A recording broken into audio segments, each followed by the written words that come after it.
आप सबों का ईश्वर के राज्य के सुसमाचार में फिर से एक बार मैं दिल से स्वागत करती हूँ। आप सबों को यीशु के नाम से धन्यवाद देती हूँ कि आप सभी लोग ईश वचन में इन वीडियो के माध्यम से दिन पे दिन आगे बढ़े। मैं विश्वास करती हूँ कि आप कहीं ना कहीं इन वीडियो के माध्यम से बहुतायत में आशीषित हो रहे होंगे। एक रिक्वेस्ट, इन वीडियो को अपनों में जितना हो सके उतना शेयर कीजिए, ताकि ये जो प्रभु के वचनों का विश्वास के साथ, ज्ञान के साथ जो विश्वास है, वो उनको ही पता चले जो आपके कहीं ना कहीं संबंधी रिश्तेदार है। मैं फिर कहती हूँ, मैं कोई पास्टर, फादर, सिस्टर नहीं हूँ। मैं आप ही के परिवार का एक सदस्य हूँ जो कोशिश कर रही हूँ कि जो चीज़ मुझे मिली है वो चीज़ मेरे परिवार के दूसरे सदस्यों तक भी जाए, क्योंकि फादर, सिस्टर या पास्टर बनने के लिए हमें बहुत बहुत ज़्यादा मेहनत करनी पड़ती है और अपना बहुत बहुत समय प्रभु के संगति में बिताना पड़ता है, और उनका न्याय भी उसी तरीके से होगा जिस तरीके से वो प्रभु के संगति में समय बिता रहे। तो दोस्तों, इस बात पे आप ज़रूर सोचिए कि मैं आपके परिवार का अपना एक हिस्सा हूँ। तो चलिए हम आज अपने टॉपिक पे बढ़ते हैं। आज का मेरा जो टॉपिक है वो है दृष्टांत। यदि आप गॉस्पल पढ़ेंगे चारों भी, तो आपको एक चीज़ मिलेंगी और वो मिलेंगी दृष्टांत। जीसस ने, यीशु ने, मसीहा ने, मुक्तिदाता ने जब भी किसी चीज़ को उन्हें एक्सप्लेन करके करना है तो दृष्टांतों के माध्यम से समझाने की कोशिश वो उन्होंने की है। लेकिन हर बार हम लोगों ने उन दृष्टांतों का गलत अर्थ निकाला है। उसको, हर एक दृष्टांतों को हमने हमारे शारीरिक जिंदगी से या इस सांसारिक जिंदगी से कहीं ना कहीं कनेक्ट किया है, जबकि दोस्तों ऐसा बिल्कुल नहीं है। प्रभु ने सबसे पहला शब्द ये कहा है कि मैं अपनी मर्जी से नहीं आया हूँ, मैं, उसने मुझे भेजा है, मैं उसकी इच्छा पूरी करने आया हूँ। मैं इस संसार का नहीं हूँ, मेरा इस संसार में कोई राज्य नहीं है। मैं जिस संसार से आया हूँ उस संसार में वापस जाऊँगा। मैं अपनी नहीं, मैं पिता की इच्छा पूरी करने आया। अब देखिए ने, हर बार यीशु ने अपने आप को स्वर्ग के राज्य से जोड़ा। वो कहाँ से आए थे? वो स्वर्ग राज्य से आए थे। वो शारीरिक नहीं, वो आत्मिक थे। तो डेफिनेटली उनके हर दृष्टांत का जो मतलब था वो शारीरिक जिंदगी से नहीं, उनके आत्मिक जीवन से था। लेकिन हम मनुष्य ने उन दृष्टांतों का इतनी गलत तरीके से इस्तेमाल, इसके पहले भी मैंने इस पर एक वीडियो बनाया है कि हमने दृष्टांतों का सही इस्तेमाल करना चाहिए करके, लेकिन हम अभी भी उन दृष्टांतों की गहराइयों को नहीं समझ सके। यदि प्रभु ने कहा कि हाथ धो के खाने के लिए मनाही किया, तो हम बोलते हाथ नहीं धोए खाने से कुछ नहीं होता। प्रभु ने नहीं बोला क्या कि शरीर खाने हाथ धो के नहीं खाए तो कुछ नहीं होता? तो प्रभु ने हाथ धोने को मनाही नहीं किया है। अरे भैया, अगर हाथ धो के नहीं खाएंगे तो ये हाथ शरीर है, शरीर को इससे नुकसान होगा, आपकी आत्मा को इससे नुकसान नहीं होगा। डेफिनेटली अगर आप हाथ धो के नहीं खाना खाएंगे तो आपको कुछ बीमारी हो सकती, शरीर को, आत्मा को नहीं। लेकिन जब आत्मा से आप अंदर से कुछ गलत बातें मुंह से निकालते हो, कुछ गलत चीज़ें आप देखते हो, अगर आप कुछ गलत करना चाहते हो तो वो आत्मा से अंदर से, और जो हरकतें आप करते हो उससे आपकी आत्मा का नुकसान होता है। दृष्टांत का मतलब ऐसा था, ऐसा नहीं था कि प्रभु ने आपको हाथ धोने से मना किया है कि आप जो भी मुंह से खाएंगे वो शौचालय से निकल जाएगा। ये समझाने का एक तरीका था यीशु का। वो बताना चाहते थे कि आप इस शरीर के माध्यम से जो भी काम करते हो उससे आपको, अगर पहले तो नुकसान होना ही नहीं, लेकिन होगा भी तो आपके शरीर को होगा, आपकी आत्मा का नाश नहीं होगा। लेकिन यदि आप अंदर से कुछ भी प्लानिंग करके गलत तरीके से, गलत विचारों से किसी चीज़ के लिए करते हो, किसी भी आस को रखते हो, तो वो गलत है। वो आपकी आत्मा को कहीं ना कहीं आपके पिता से क्या करता है? दूर लेके जाता है।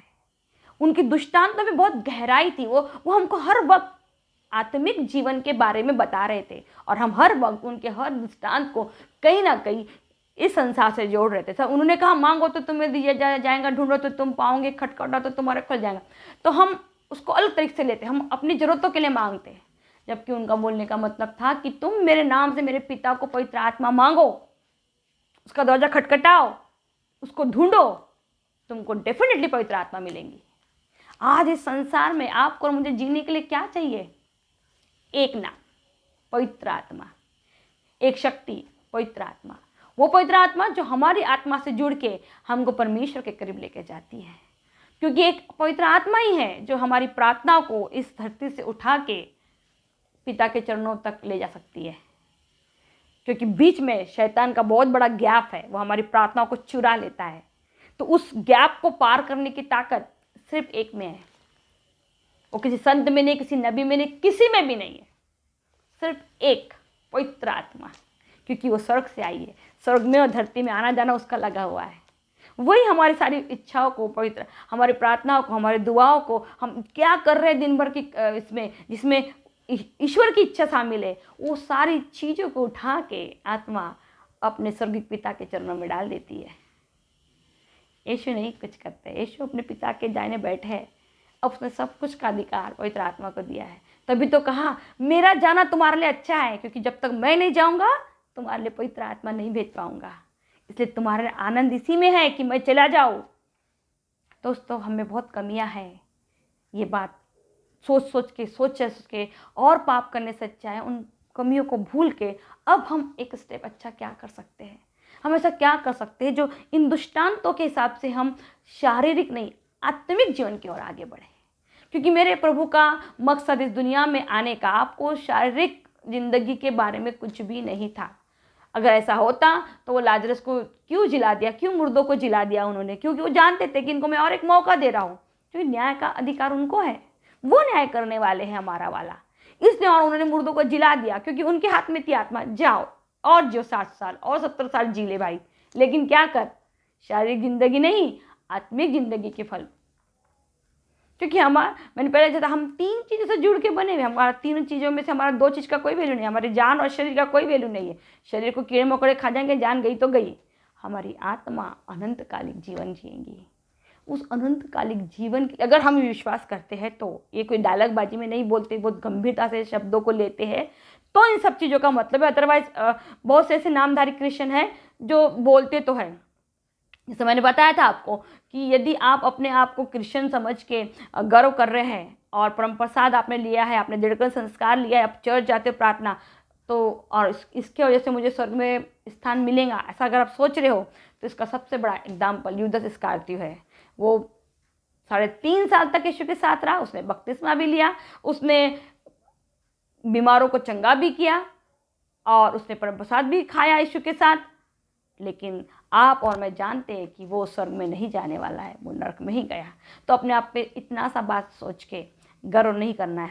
हमारे चरित्र में बहुत कुछ सुधार करने की ज़रूरत है, क्योंकि यीशु ने पूरी तरीके से अपने आप को हमारे सामने जो पेश किया उन दृष्टांतों के माध्यम से, तो क्या किया, अपने चरित्र को पेश किया कि यदि तुम मेरे पिता के प्रिय बच्चे बनना चाहते हो, जैसा कि मैं प्रिय पुत्र हूँ, तो तुमको भी वही करना है जो मैं कर रहा हूँ। मैं जानती हूँ इस संसार में हमको ये ज़िंदगी जीना बहुत डिफ़िकल्ट है, क्योंकि हर जगह परीक्षाएं हैं, हर जगह आकर्षण है, हम कंफ्यूज हो जाते हैं। हम कभी बहुत अच्छा आचरण करते फिर अचानक ऐसा कुछ हो जाता, ऐसा कोई व्यक्ति हमारे जीवन में आ जाता जो हमारी पूरी शांति भंग कर देता है। लेकिन प्रभु, यही हमारा परीक्षा का एक्चुअली समय है। शैतान हमारे जीवन में आएगा तो शैतान कैसा आएगा? वो नाम बता के थोड़ा आने वाला, वो तो किन्हीं परिस्थितियों के माध्यम से तो घुसेगा हमारे जीवन में। उन परिस्थिति को हैंडल करना हमें सीखना होगा कि कैसे हम बुरी से बुरी परिस्थिति में भी सबसे पहले यीशु के नाम से उसका सामना करें और पवित्र आत्मा से सहायता मांगे कि हम उस परिस्थिति से क्या करें, बाहर निकल सके। दोस्तों, ये दृष्टांत बहुत ही गहराई से बोले गए दृष्टांत है। इनका पूरी तरीके से आत्मिक जीवन से संबंध है, इनमें से कहीं भी शारीरिक जीवन का कोई रिश्ता नहीं है। तो आप लोग जब भी इन दृष्टांतों को पढ़े तो अपने ज्ञान के लेवल को थोड़ा सा उठा लो और ये सोचो कि प्रभु हमें इन दृष्टांतों के माध्यम से आत्मिक जीवन की शिक्षा दे रहे हैं, क्योंकि उनका इस शरीर के शारीरिक जिंदगी से कोई लेना देना नहीं था। जैसे कि आप अगर पूरा बाइबल चारों गॉस्पेल पढ़ोगे तो उसमें एक बात है, पिता ने कहा ये मेरा प्रिय पुत्र है, इसके सुनो। मरियम ने बोला वो जैसा कहता है वैसा करो। उसने कहा मैं जाता हूँ और तुम्हारे लिए पवित्र आत्मा भेजता हूँ। ये सब चीज़ें एक दूसरे से जुड़ी हुई है और हम सब यीशु से जुड़े हुए, क्योंकि यीशु हमारे लिए अपने आप को रिप्रेजेंट करते हैं मनुष्य बना के पिता के सामने कि देख प्रभु, मैं अपनी बलि तुझे चढ़ाता हूँ, सारे मनुष्य जाति के पापों के लिए। आप अगर इस 40वें में देखेंगे तो हम आज देखते प्रभु ने आखिरी शब्द क्रूस पे कहा था कि प्रभु अब तूने मुझे क्यों छोड़ दिया, हे मेरे पिता तूने मुझे क्यों छोड़ दिया। वो जो उस वक्त वो जो छोड़ दिया है ना, वो जो बोल रहा है ना यीशु, वो उस वक्त पिता की आत्मा ने उन्हें सचमुच छोड़ दिया। क्यों? क्योंकि उस वक्त दुनिया के सारे पाप उसके शरीर में पिता को दिख रहे थे, और तब आत्मा उसे छोड़ के चली गई। और देन आखिरी में शब्द बोलते हैं वो जब प्राण छोड़ने से पहले कि हे पिता तूने मुझे क्यों छोड़ दिया। दोस्तों, हम जब डायलॉग बाजी में बोलते हैं हम इस चीज़ को समझते हैं, लेकिन कल्पना करके देखिए, उन कोड़ों को महसूस करके देखिए, उस एक यीशु के समान एक निष्पाप मेमने को जिससे कोई गलती नहीं थी, उसको उस क्रूस पे देखिए। और जब आपको लगेगा कि आपके जो जीवन है व्यर्थ जीवन, इसके लिए आप इतनी भाग दौड़ कर रहे, इतने हाय हाय कर रहे, आप इस संसार में बहुत कुछ बटोर के रखने में लगे हुए हैं और आत्मिक फल सब छूट गए हमारे, तो ये समय है इन 40वें में हमको सोचने का कि कहीं हम इन दुष्टांतों के माध्यम से गलत ट्रैक पे तो नहीं जा रहे, इन दुष्टांतों का कहीं हमने मिसयूज़ तो नहीं किया। मैं फिर इन दुष्टांतों का शारीरिक जिंदगी से कोई लेना देना नहीं है, सब कुछ आत्मिक जीवन से बटोर लो। बटोरने का समय आ गया है। क्या बोलने का, बटोर लो, क्या अच्छाई बटोर लो, जितना मौका मिलते उतना अच्छाई करो। क्यों? क्योंकि यही अच्छाई आपकी आत्मा के साथ जाएंगी। इस संसार का LIC पॉलिसी, हेल्थ पॉलिसी, या ना जाने दुनिया भर के कितने सारे ये है इंश्योरेंस आपके साथ नहीं जाएंगे, आपकी अच्छाई जाएंगी। 10 कुंवारियों का दृष्टांत, क्या बोलना चाहते हैं प्रभु?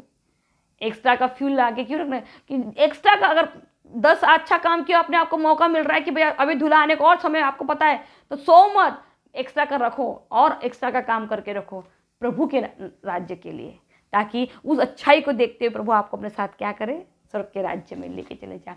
हर जगह दुष्टांतों का पूरा मतलब स्वर्ग के राज्य से है, उसका कहीं भी सांसारिक जीवन से कोई लेन देना नहीं है। प्रभु ने क्यों खा पड़े शास्त्रियों को? तुम अच्छा होता कि तुम अंधे होते, लेकिन अब तो दुख की बात है, तुम कह रहे हो कि तुम वो क्या है, आंखें, तब तो मैं तुमको बोल सकता ही नहीं कि तुम पापी नहीं हो। हम बोल, आज भी हम कहीं ना कहीं प्रचार, हमारा कार्य बहुत पीछे का प्रचार कार्य चल रहा है।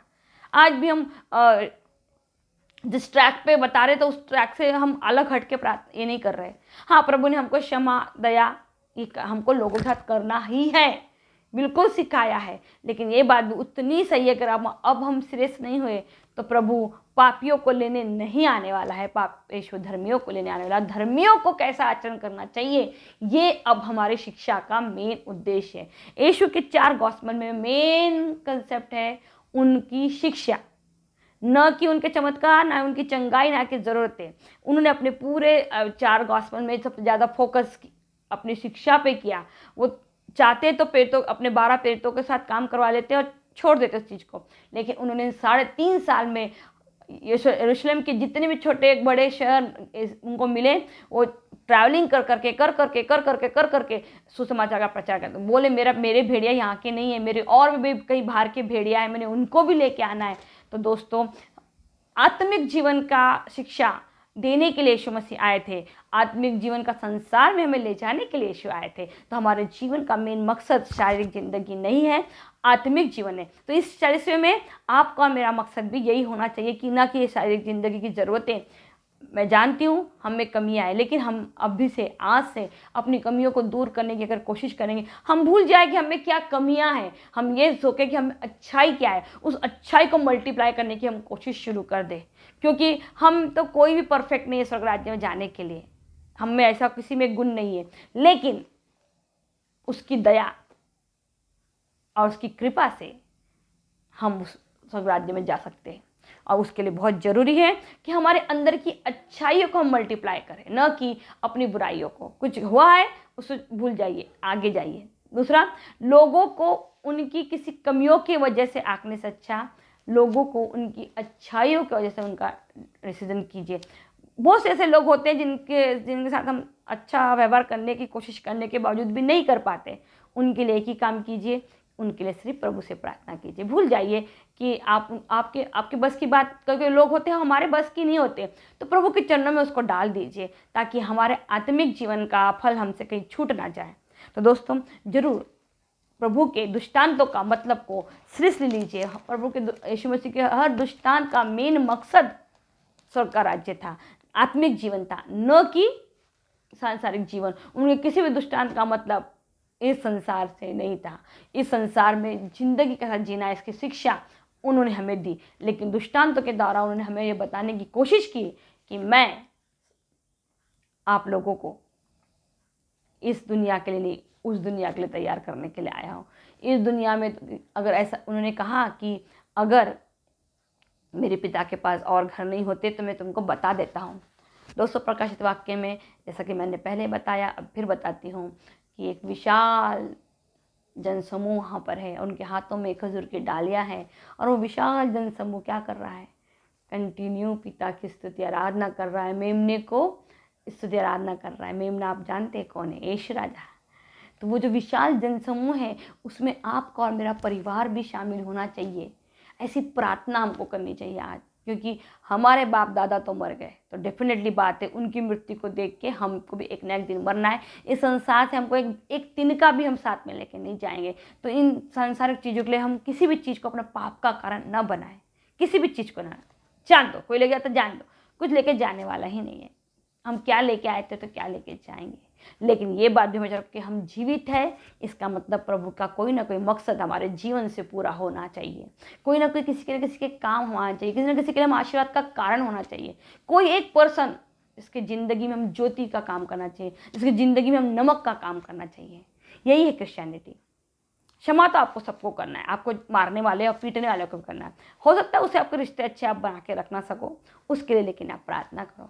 संत पौलुस कहते हो सकता है आपको सताने वाले उनके साथ आप रिश्ते अच्छे से नहीं रख सकते, टेंशन नहीं है, लेकिन उनके लिए मन में बदी भी नहीं पाल के रखना। उनके लिए आपको प्रभु से प्रार्थना करना है कि प्रभु उनका भी उद्धार करे, क्योंकि स्वर्ग का राज्य प्रभु ने सबको मुफ्त में दिया है।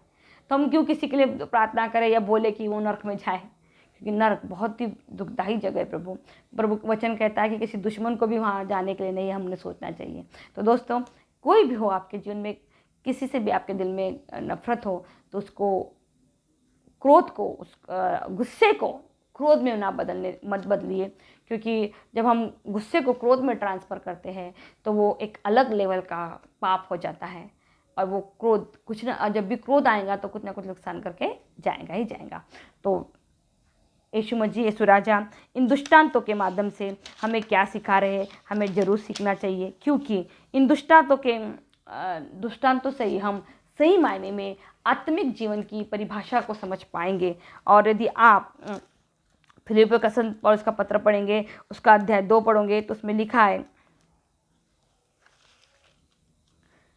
कि आप लोग भुनभुनाए और बहस किए बिना अपने सब कर्तव्य पूरा करें, जिससे आप निष्कपट और निर्दोष बने रहे और इस कुटिल एवं पदभ्रष्ट पीढ़ी में ईश्वर की सच्ची संतान बनकर आकाश के तारों की तरह चमके।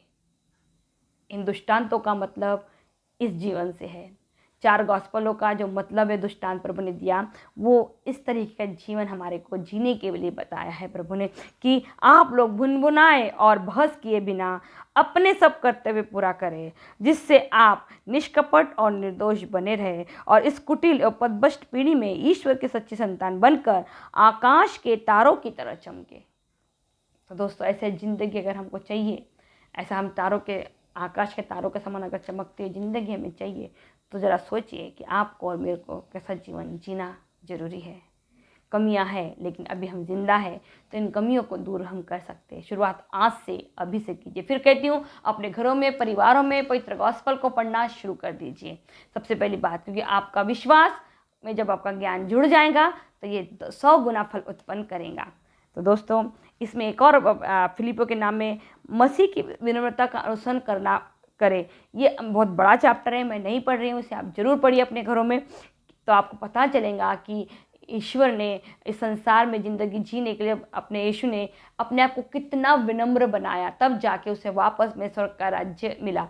तो यदि हमें भी स्वर्ग का राज्य चाहिए तो बहुत ज़्यादा विनम्र, बहुत ज़्यादा सहनशील, संयमी हमको बनना होगा। आपको बोले ना मुझे। तो दोस्तों, कोशिश आज से शुरू कर दीजिए, आप भी और मैं भी, ताकि हम उस मुकुट को ना खो दें, उस स्वर्ग के राज्य के फल को ना खो दें जिसकी बाट हम जो रहे हैं। आइए एक छोटे से प्रार्थना से हम इस वीडियो को समापन तक ले जाएं। इससे पहले कि मैं वीडियो को प्रार्थना से ख़त्म करूं, आपकी रिक्वेस्ट करती हूं आपसे कि वीडियो को शेयर कीजिए। दोस्तों ज़रूर शेयर कीजिए। वीडियो बहुत छोटे हैं, ज़्यादा 20 से 30 मिनट के हैं।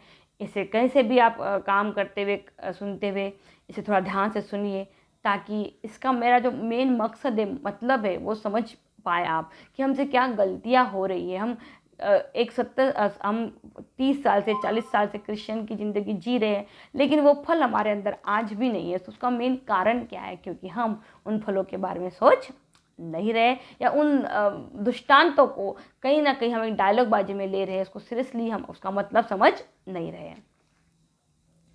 हे मेरे स्वर्गीय पिता, मेरे पवित्र पिता, मेरे शक्तिशाली पिता, मेरे दयालु पिता, मेरे करुणामयी पिता, मैं आपको धन्यवाद देती हूँ प्रभु। धन्यवाद देती हूँ प्रभु कि तू मुझे इन वीडियो के माध्यम से मेरे अपने परिवारों के बीच में मेरा इस्तेमाल कर रहा है। प्रभु अपनी पुत्री को आशीषित कर कि ये जो भी बोले, जो भी बताए, उसमें जितने भी लोग ये वीडियो देख रहे हैं सब के सब आशीषित हो और आत्मा के अच्छे फल उत्पन्न करे। प्रभु तूने दृष्टांतों के माध्यम से हमें समझाने की कोशिश की है कि मेरा राज्य इस संसार का नहीं है। मैं तो आत्मा से, मैं तो स्वर्ग से आया हूँ और मैं स्वर्ग वापस जाऊँगा, और मैं चाहता हूँ कि जहाँ मैं हूँ वहाँ मेरे कलीसिया भी रहे। तो तुम आपके हर एक दृष्टांतों से आप हमें कहीं ना कहीं स्वर्ग के राज्य से जोड़ते हैं। प्रभु इन दृष्टांतों का सही मतलब हम अपने जीवन में लगा सके। इन दृष्टांतों में आपने कहीं भी शारीरिक जिंदगी के को जोड़ने की बात नहीं, बल्कि हर एक बात का मतलब आपने आत्मिक जीवन से बताया। ये आपके बच्चों को समझने दे प्रभु, ताकि वो एक अच्छे फल उत्पन्न करे और आकाश में तारों के जैसे चमके। इन दृष्टांतों को सही मायने में समझ के, तेरे वचनों को सही मायने में जान के प्रभु, तो वचनों के माध्यम से अपने बच्चों से बात करता है। ऐसा कर प्रभु कि हर एक व्यक्ति, हर एक इंसान जो इस वीडियो को देख रहा है, और जब वो वचन को पढ़े तो तू उनसे इन वचनों के माध्यम से बात कर। प्रभु तेरा जीवन आत्मा का है, शरीर का नहीं, और ये आत्मा का जीवन बहुत ही अच्छा और सच्चा है, जिसकी योजना तूने अदन की वाटिका बनाने के आदम को बनाने के पहले से की प्रभु। उसी योजना को तू पूरा करना चाहता है। ये बात तेरे लोग जो तुझे पे विश्वास करते वो जान जाए कि आत्मिक जीवन होता है और वो बहुत ही सुंदर होता है। प्रभु अपने सभी बच्चों को तू शिक्षित बना, ज्ञानी बना, ताकि वो आत्मिक जीवन के प्रति गंभीर बने, तेरे उस शिक्षा के प्रति गंभीर बने जो तूने इन 4 गॉस्पल के माध्यम से, इन दृष्टांतों के द्वारा हमें दी है प्रभु, ताकि हम आत्मिक जीवन को सीरियस तरीके से ले लें। प्रभु मेरी सारी प्रार्थनाएं और विनती को मैं तेरे पवित्र चरणों में डालती हूँ प्रभु, और विनती करती हूँ कि तू मेरी प्रार्थना विनती को कबूल कर। तेरे पुत्र और मेरे मुक्तिदाता, उद्धार करता यीशु मसीह के नाम में, आमीन।